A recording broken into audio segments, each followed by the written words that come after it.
On a cool March morning in 1985, a young musher by the name of Libby Riddles pulled her team to the starting line of the Iditarod, unaware that not quite 3 weeks later, she would forever be a part of Alaska lore. Riddles became the first woman to win the Iditarod, and she did it in a way that left the boys feeling a little less than macho. Riddles led the Iditarod into Shaktoolik when a vicious ground storm kicked up. Are you worried at all about going into this wind into Koyuk? Is that going to bother your team at all? Yeah, I'd say it probably would bother them, but I might do it anyway. And she did, heading out into the wind to Koyuk just 60 miles away. And when she arrived the next day, after a brutal night camping in the storm, Riddles had a hard-earned and even harder to overcome 6-hour lead. I made an agreement with myself before I left that if I take off, I wasn't going to come back, even if it's crummy. You know, it was hard. I had to really tell myself to, take off my wet clothes and put on my fur pullover, and I had to just keep talking to myself and telling me what to do, It's a good thing Riddles listened to herself. Her bold move turned the rest of the race into a 170-mile victory lap as Riddles cruised to Nome and into the history books. Welcome to Nome, Libby.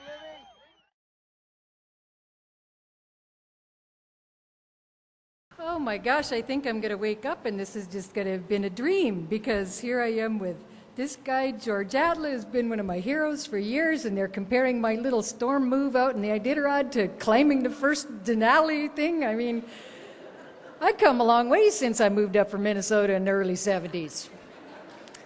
And when I first did move up here, oh gosh, they made fun of me. I was wearing my beaver coat, my high-heeled sheepskin boots, and they called me the Snow Queen.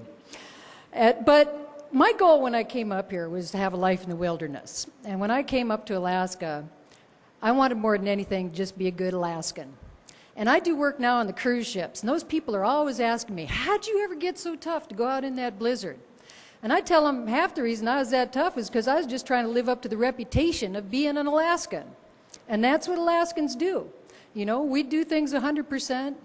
And what I love about this dog mushing is it's turned into this bizarre kind of a combination between our old traditions and new modern technology. But it really is such a great way to express who we are in Alaska. And it's a wonderful tradition.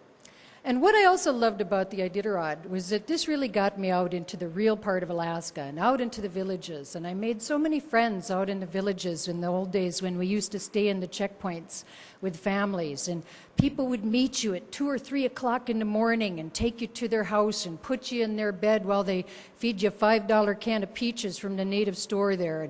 And, I made friends for life. I remember this one gal, while I'm sleeping in her bed, she spends an hour drying my dirty shoe packs with her hair dryer. That's going to be a friend for life, huh?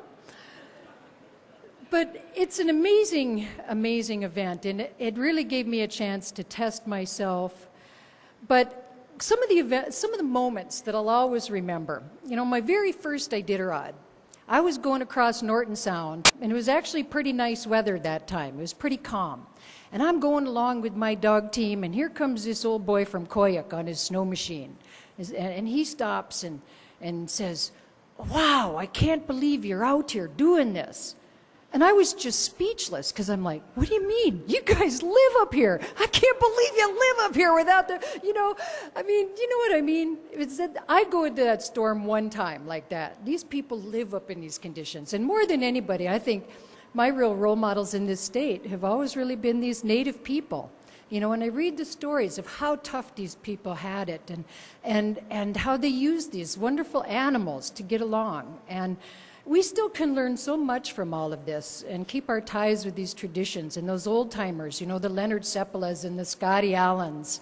And the kids that are running these races now and getting involved in dog mushing, I just love to see that, because it's so good for people. We learn how to communicate with these dogs, and you can't lie to a dog. You all know that.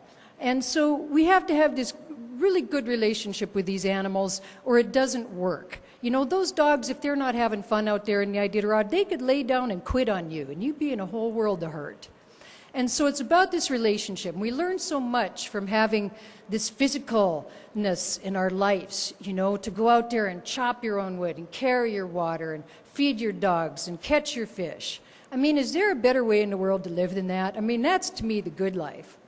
And I hope that there is always dog teams running around this state, no matter how modern it gets. I hope this state always stays wild, and I hope we never forget our traditions and our heritage. And thank you so much for this. Thank you very much.